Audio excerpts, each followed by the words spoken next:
welcome back to my channel.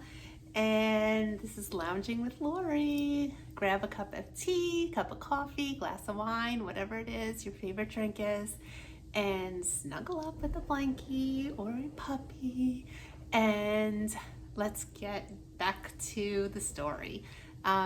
If you haven't seen part one, I suggest you go back and watch that, because that'll give you an idea of how this all began, how we ended up in this house, how we met these people, and how we ended up being harassed and tormented for a full 18 months of living in our first house.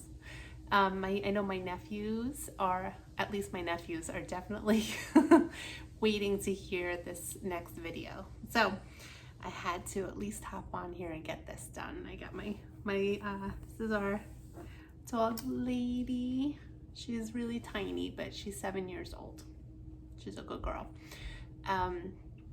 We actually got our first dog, Pepper, who we had to put down in February. We got her, she was 15 this past February, but we had gotten her when we lived at this first house.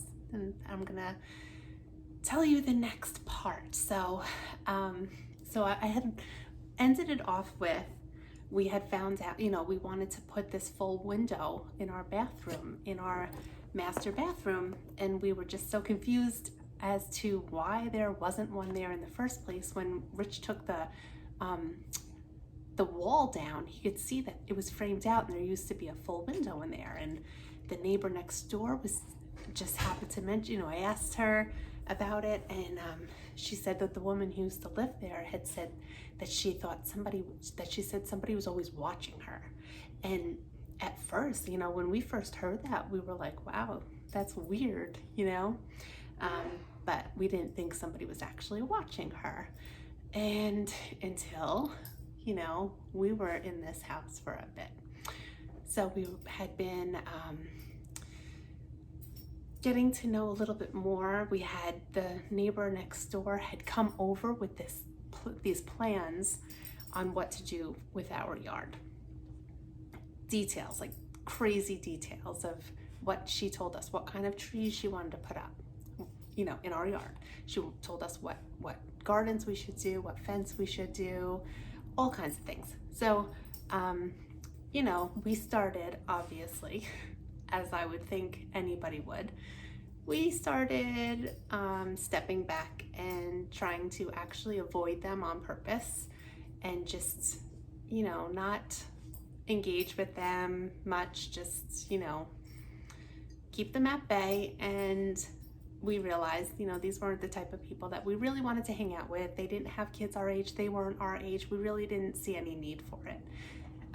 So Father's Day comes around, and Rich when he had done the window, it opens up a can of worms, of course. When he took the wall down, he saw that there was some damage, some water damage, and it actually was coming from the roof. So he was patching up some spots and plywood and things like that, and fixing some things.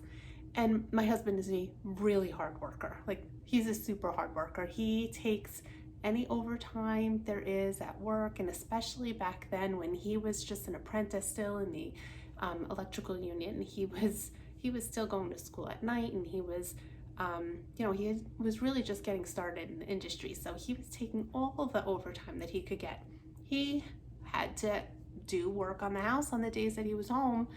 So it was Father's Day, and he was up on the roof, and those people next door behind us were standing there pointing and just laughing at him and like cackling, and just very, very they were yelling things like, he's like, they're almost like making fun of me for working on the house or something. And it was really bizarre. Just yet another bizarre thing that had happened. And that was Father's Day. So at the end of June, 4th of July, they had a 4th of July party. I think Rich was working. I think he did overtime or something, or maybe it wasn't actually on the 4th, their party. But I remember I just took Joey by myself. So we went over there. I had made a basket, watermelon, and I just, did a nice big fruit basket thing. So we went there. It was very nice. I thought Joey was almost 2 at this point, and he was going to be 2 that month. And we just, just hung out there for a few hours, and then we came home. And I had left the platter. People were still eating dessert when I left, so I left the platter there. She brought it back to me, and I have been trying so hard to remember exactly the wording.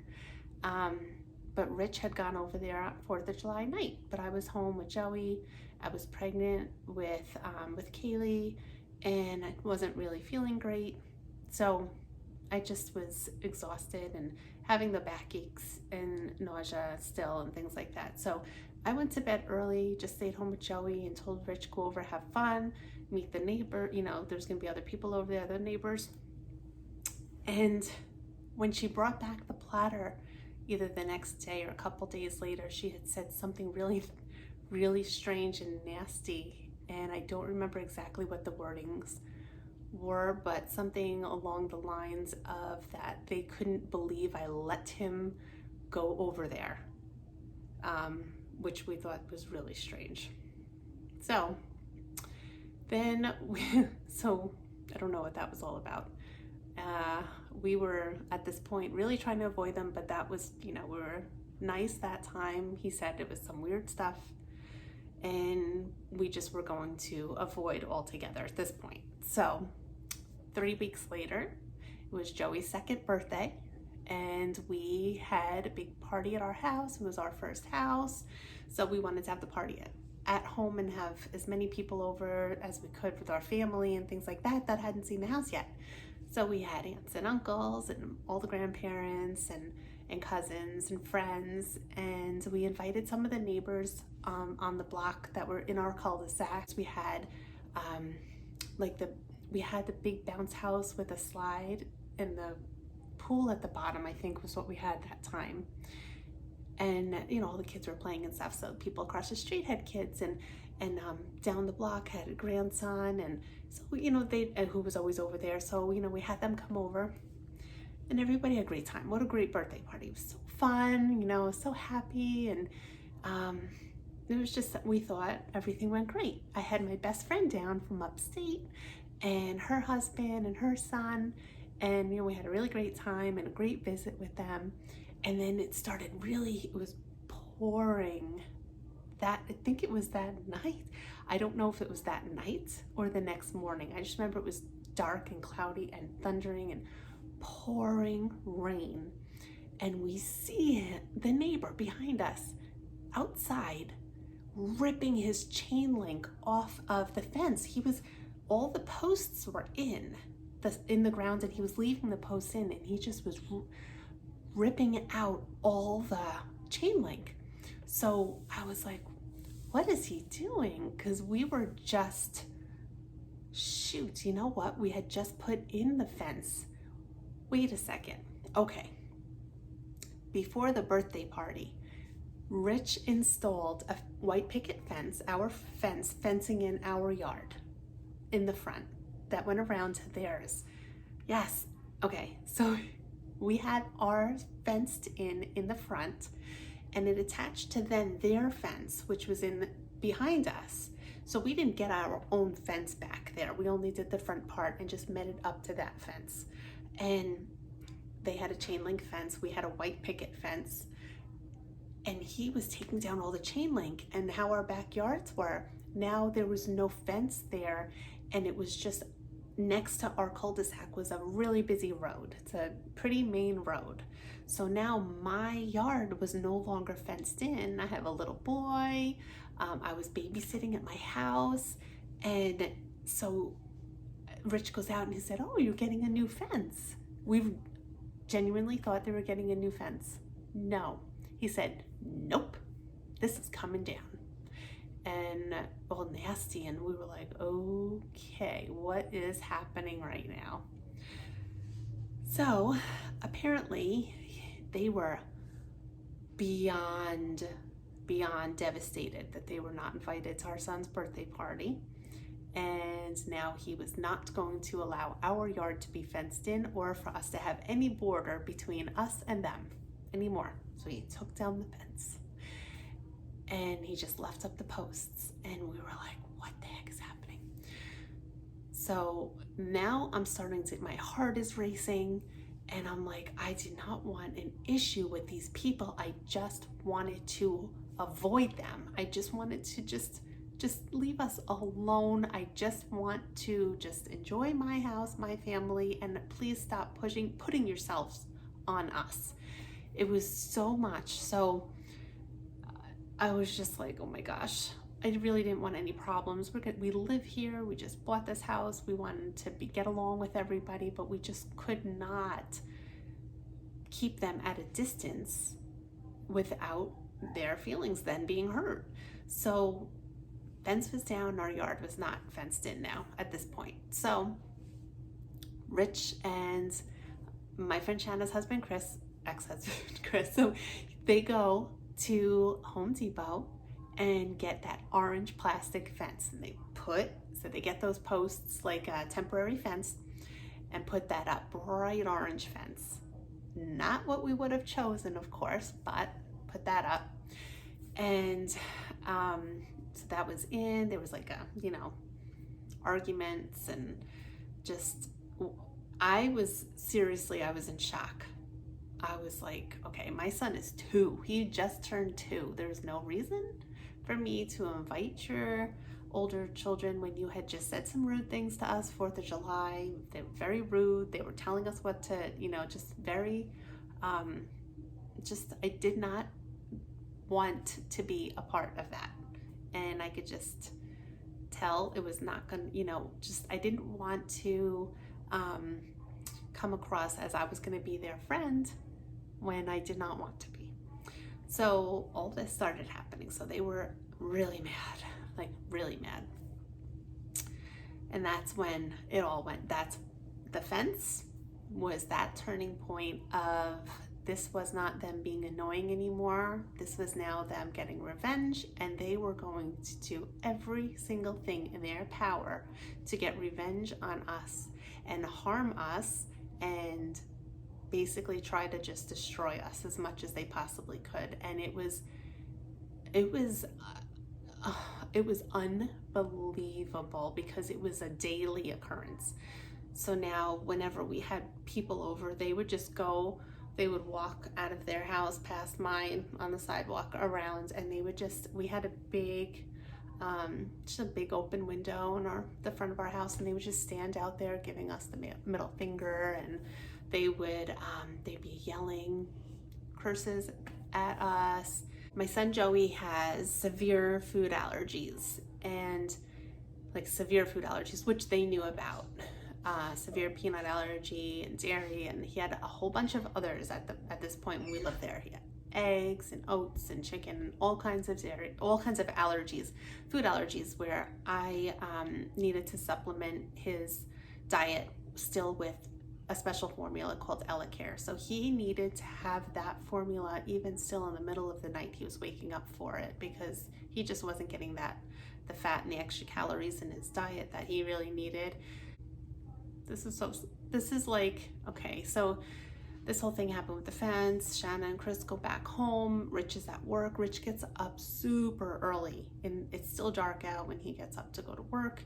And at this point, he had been up and gone, and I got up with Joey. We didn't have any dogs at the time. I was pregnant with Kaylee. And oh my gosh. Okay, so in our kitchen, we had blinds that were like bamboo blinds over our one window that was facing their house, but we didn't have blinds. I don't think it was open on the side facing just my backyard.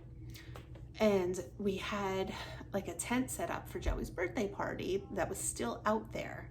And we had the picnic tables right outside next to these big windows we had in my dining room. And my dining room, it was like my kitchen was, had an island that we sat at, but then off of the kitchen was my dining room. And I had my dining room table and big windows. And it must have been 4 o'clock in the morning maybe. Joey wakes up he wanted milk. I go in, I make his cup. I put it in a sippy cup for him. So I was making it in the kitchen, and I just saw, oh my God. I see out of the corner of my eye, and I just turn, and he's standing looking at me in my window smoking a cigarette. And every time he took a drag of the cigarette, the light of the cigarette just lit up, and I could see him just looking at me. This was like, I was so scared, like so scared. I didn't even really know what to do. I didn't call the police. I kept being more afraid of setting them off yet again and making it worse. I didn't know what to do. I got the formula. I went back in, got Joe. I just like sat with Joey, and I told Rich, and I was like, I don't even know what to do. Okay, we just were like, okay, let's just ignore them and they'll stop. And we kept thinking, in the beginning, we kept thinking it'll just stop. But absolutely not, was not going to stop. So I will leave you off with that for tonight. And we have tons more.